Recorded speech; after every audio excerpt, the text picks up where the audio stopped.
আজি ভিডিঅ'টো ষ্টুডেণ্টৰ মাক দেউতাকৰ সকলৰ কাৰণে খুব স্পেচিয়েলি ভিডিঅ' হয়। আপোনালোকে সকলো কাৰণে হয়, কিন্তু স্পেচিয়েলি মাক দেউতাকৰ কাৰণে হয়। কিন্তু আপোনালোকে ভিডিঅ'টো স্কিপ নকৰাকৈ সম্পূৰ্ণ চাব বুলি আশা কৰিলোঁ। ভিডিঅ'টো আজি একদম বিশেষ মানে বহুত ধুনীয়া হ'বলৈ গৈ আছে। আপোনালোকে সম্পূৰ্ণ চাব বুলি তাকে আশা কৰিলোঁ। আৰু নমস্কাৰ, মোৰ নাম জুনুমণি দত্ত। মই মাৰ্কেটাৰ হয় আৰু মই এগৰাকী এক্সেছ বাছৰ প্ৰেক্টিচনাৰ হয়, লগতে মই এগৰাকী ফেচিলিটেটাৰ হয়। আৰু মোৰ পৰা আপোনালোকে ছেশ্যনো ল'ব পাৰিব, লগতে আপোনালোকে ক্লাছো ল'ব পাৰিব। আহকচোন আজি ভিডিঅ'টোনো কিয় আগবঢ়াই লৈ আহিলোঁ। খুব ধুনীয়া এগৰাকী ষ্টুডেণ্ট এগৰাকীক আপোনালোকৰ ওচৰত চিনাকি কৰিবলৈ লৈ আহিছোঁ। মোৰ নাম ঋষিতা বৰুৱা। মই মাৰ্ঘেৰিটা BKB বৰগোলাইৰ পৰা পাছ হৈছোঁ এইবাৰ। মোৰ মাৰ নাম থুইং বৰুৱা, মোৰ দেউতাৰ নাম মহজ্যোতি বৰুৱা। আৰু খুব ধুনীয়া ৰিজাল্ট কৰিছে তেওঁ, স্কুলখনৰ টপ হৈছে। আৰু লগত আপোনালোকক দেখাব চিনাকি কৰিব আহিছোঁ আৰু মাকক লগত লৈ আহিছোঁ। এয়া মাক চিনাকি কৰি দিয়ে, এয়া থুইং আৰু মোৰ লগৰে হৈছে তেওঁ। এয়া মোৰ লগৰে হৈছে, আপোনালোকৰ ওচৰত চিনাকি কৰিছোঁ।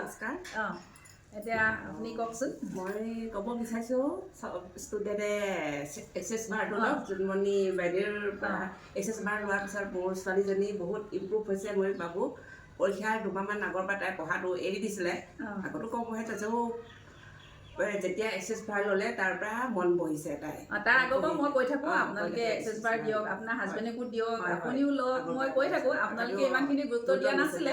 ছোৱালীজনী পজিশ্যন চাই কিনি মই এক্সামৰ আগত যেতিয়া ছোৱালীজনী খুব নেগেটিভিটি মানে ভৰি পৰিছে তেতিয়া আপুনি আৰু মানে একদম দেখি আৰু মানে বেলেগ উপায় নাই। তাৰপিছত মোক ফোন কৰিছে, মোৰ ক্লিনিকত লৈ গ'ল, এইফালে দেখাই দিয়ে, ক্লিনিকত লৈ গ'ল।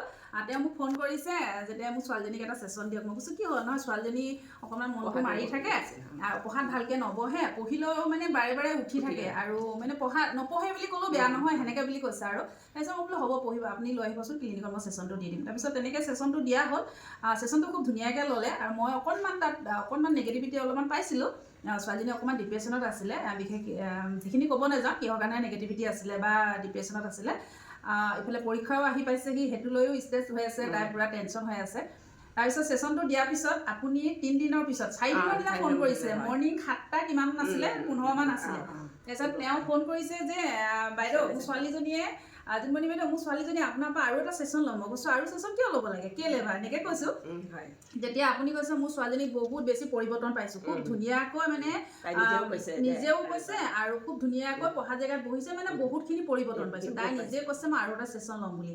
তেতিয়া তাৰপিছত তেওঁ ক'লে আপুনি মোৰ ঘৰলৈ আহিব পাৰিব নেকি। মই কৈছোঁ হ'ব মই যাম। আৰু বিশেষকৈ ইয়াৰ মাজতে মই আৰু এটা কওঁ দেই, প্ৰথমবাৰ যেতিয়া ছেশ্যন ল'ব গৈছে এষাৰ কথা ক'ব লাগিব, কিন্তু ইমান ধুনীয়াকৈ তেওঁ মানে অৰিহণা দিছে, দুযোৰ তামোল পাণ, তাৰপাছত একদম 511 টকা। ইয়াত পইচা তুলনাটো দিয়া নাই, আপোনালোকে ভুল নুবুজিব। মানে মনৰ পৰা যিটো তেওঁলোকে ফিলিংছ, মানে যিটো মানে একদম বিশ্বাসত, মানে যেনেকৈ আমি এতিয়া অসমীয়া কিবা দৰৱ এটা কৰিলে যেনেকৈ অৰিহণা দিওঁ, তেনেকুৱা ধৰণে আপুনি টোপোলা এটা দিওঁ, তেনেকৈ একদম কলপাতত দুযোৰ তামোল পাণ, তাৰপিছত এটা অৰিহণা খুব ধুনীয়াকৈ তেওঁ নি পিনে মোক দিছে। মই স্কুলৰ পৰা আহি সোমাইছে দিছে। নেক্সট দিনা যেতিয়া মই তেওঁলোকৰ ঘৰলৈ আহিছোঁ দিবলৈ, মই মোৰ তেওঁ বঁটাখন দেখি কৈছোঁ ন, একদম নিথৰ আনন্দিত। মানে ইমান ধুনীয়াকৈ অৰিহণা, ঘৰত পাণ নে তামোল নাছিলে কৈছে, তেতিয়া মানে পাণ নে তামোল কিবা এটা নাছিলে, পাণ নাছিলে। তাৰপিছত সুধাকৈ দিব নাপায়, ইমান ধুনীয়া ভগেনভেলিয়া ফুল বঁটাখন সজাই কিনে দিছে ন। মই মানে বঁটাখন দেখি মই কি ক'ম, কেনেকুৱা ধুনীয়া, মোৰ ভাল ফিল এটা হৈছে। ঠিক তেনেধৰণে ছোৱালীজনীৰ ৰিজাল্টটো ইমান ধুনীয়া হ'ল। তাৰপিছত ছোৱালীজনীক মই ফোন কৰি কিনে সুধিলোঁ তুমি কিয় কাৰণে আকৌ ছেশ্যন ল'ব বিচাৰিছা, এনেকৈ সুধিলোঁ।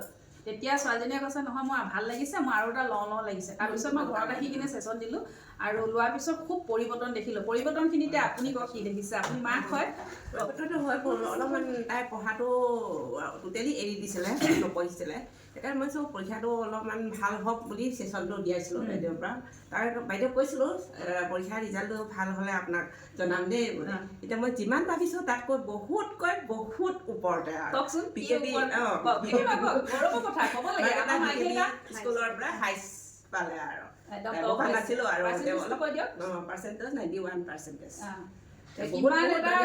আপোনালোকে আৰু মই এইটো ক'ব বিচাৰিছোঁ সকলো পেৰেণ্টছে, চব ল'ৰা ছোৱালী পেৰেণ্টছে ছেশ্যনটো লওক এক্সেছ বাৰ ছেশ্যনটো মই সেইটো মোৰ ফালৰ পৰা মই কৈছোঁ আৰু মোৰ ছোৱালী মই এইটো বুজাব গৈছোঁ যে ছেশ্যনটো লৈ যে পৰীক্ষাই ভাল হ'ব সেইটো নহয় তেওঁ মানে মনৰ পৰা এটা এনাৰ্জি পাব মনৰ পৰা এটা শক্তি পাব যিখিনি মানে পজিটিভ এটা হ'ব যাতে মোক পঢ়িবলৈ চিজিল হ'ব মানে একদম এটা পৰিৱৰ্তন একদম আৰু এইটো নহয় যে একদম নপঢ়িলে এটা ছেশ্যন ল'লে যে সেইটো নহয় পঢ়াটো পঢ়িবই লাগিব হয়তো এইটো ভিডিঅ'ৰ তলত বহুতে নেগেটিভ কমেণ্ট কৰিবও পাৰে আৰু কৰিলেও একো নাই আমি সেইবিলাক ফ'ল' নকৰোঁ আমি পজিটিভ যিখিনি ভালখিনি আমি পাওঁ মেছেজ সেইখিনি ফ'ল' কৰোঁ আমি নেগেটিভবিলাক ফ'ল' নকৰোঁ সেইটো একো নাই কিন্তু যে ছেশ্যনটো ল'লে যে ৰিজাল্ট ভাল হ'ব সেইটো নহয় ছেশ্যনটো লোৱাৰ পিছত তেওঁ একদম পৰিৱৰ্তন মানে বেলেগ এটা পৰিৱৰ্তন হৈ পৰে আৰু মই তেনেকুৱা ভিডিঅ' বনোৱা নাই এইটো ফাৰ্ষ্ট ভিডিঅ' বনোৱা হৈছে আৰু তেনেকৈ মই অকণমান ফটো বা ভিডিঅ' অকণমান ক্লিক কৰি 2-এটা ভিডিঅ' দিছোঁ মানে এক্সেছ বাৰ ছেশ্যন লৈ কিনে মোৰ পেজটোত গ'লে আপোনালোকে পাব এগৰাকী আপোনাৰ মাকুম জিলাৰ এগৰাকী ষ্টুডেণ্ট কিম স্কুলৰ আছিলে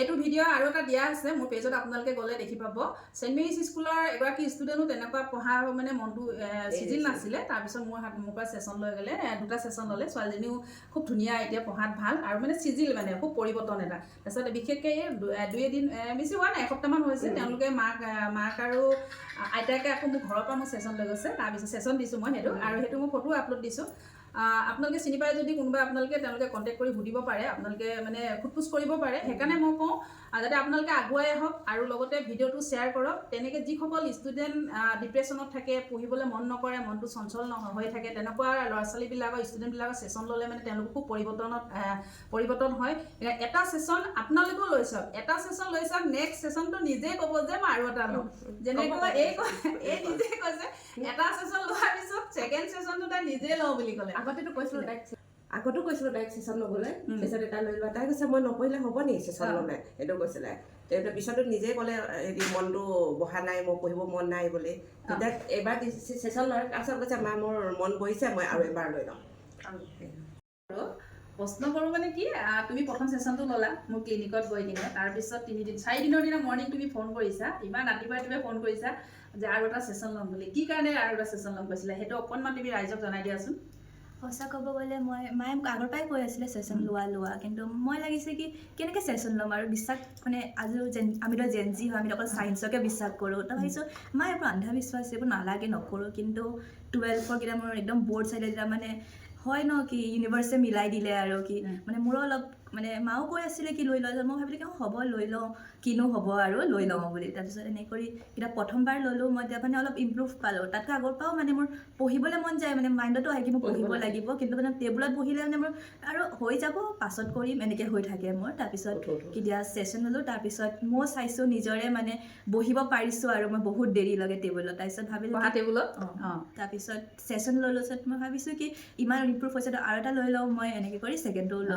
মনটো ফ্ৰী লাগে অকণমান হাঁহি থাকা ফূৰ্তিত থাকা মায়ে কৈছে খুব ফূৰ্তিত থাকে এনেকৈ কৈছে তাৰপিছত ভাল লাগিছে শুনি পঢ়া টেবুলত বহুত দেৰি একদম কমে 2-2.5 ঘণ্টা বহে 3 ঘণ্টাও হৈ যায় এনেকুৱা কৈছে আগতে তুমি নবহিছিলা সেইটো কাৰণে এটা ছেশ্যন লোৱাৰ পিছত যিমানখিনি নেগেটিভিটি আছিলে সেইখিনি তোমাৰ একদম ক্লিন হৈ গ'ল আৰু পজিটিভ হৈ গ'লে মানুহগৰাকী আৰু মনটো এটা ফূৰ্তি এটা আহি গ'ল সেয়াকে জনাইছোঁ আৰু আপোনালোকে সকলোৱে এই ভিডিঅ'টো শ্বেয়াৰ কৰিব আৰু সকলো ঠাইতে প্ৰতিখন জিলাতে এক্সেছ বাৰ্ছৰ ছেশ্যন আছে ছেশ্যন প্ৰেক্টিশ্যনাৰ আছে ফেচিলিটেটৰ আছে আপোনালোকে যাৰ লগত মোৰ পৰা ছেশ্যন ল'বলৈ মিলে ইউনিভাৰ্ছে মিলাই কানেক্ট কৰি মোৰ পৰা ল'ব পাৰিব আৰু অন্য ঠাইৰ কথা কৈছোঁ তেওঁলোকে য'তে মানে য'ৰে হয় চবতে আছে সকলো ঠাইতে সকলো জিলাতে আছে আপোনালোকে সকলো মই বিশেষকৈ মাক দেউতাকৰ কথা কৈছোঁ যিসকল ষ্টুডেণ্ট মাক দেউতাকৰ কথা কৈছোঁ আপোনালোকে নিজৰ ল'ৰা ছোৱালীক আপোনালোকে এটা হ'লেও ছেশ্যন দি কিনে চাওক তেওঁলোকৰ একদম লাইফটো খুব ধুনীয়া সুন্দৰ কৰি তোলক আগুৱাই যাবলৈ আপোনালোকে এটা ছেশ্যন লৈ কিনে আপোনালোকে নেগেটিভিটিখিনি একদম ৰাস্তাৰ পৰা ক্লিয়াৰ কৰি খুব ধুনীয়াকৈ তেওঁলোকে আগবাঢ়ি যাব আপোনালোকে একবাৰ হ'লেও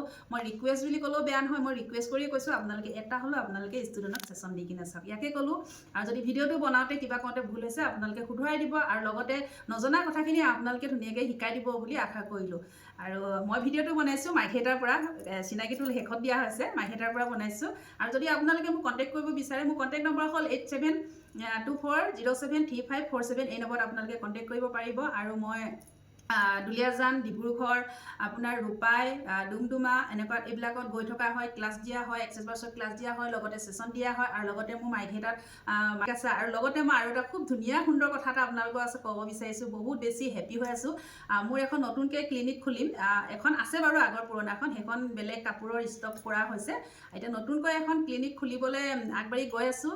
আৰু সেই ক্লিনিকখন অপেনিং কৰিবলৈ আহিব মোৰ মেণ্টৰ, খুব মৰমৰ এগৰাকী, আমি মানে মেণ্টৰ মানে কি ভগৱান বুলি ভাবোঁ। তেওঁ আহিব অপেনিং কৰিবলৈ, আপোনালোকে আশীৰ্বাদ কৰিব তেওঁক যাতে খুব ধুনীয়াকৈ আমি গুৱাহাটীৰ যিটো টীম হয় পল্লৱী মেমৰ, সেই তেওঁলোকক যাতে খুব ধুনীয়াকৈ আমি ৱেলকাম কৰিব পাৰোঁ, তাকে জনালোঁ। আপোনালোকে সহযোগ কৰিব বুলি আশা কৰিলোঁ। ধন্যবাদ।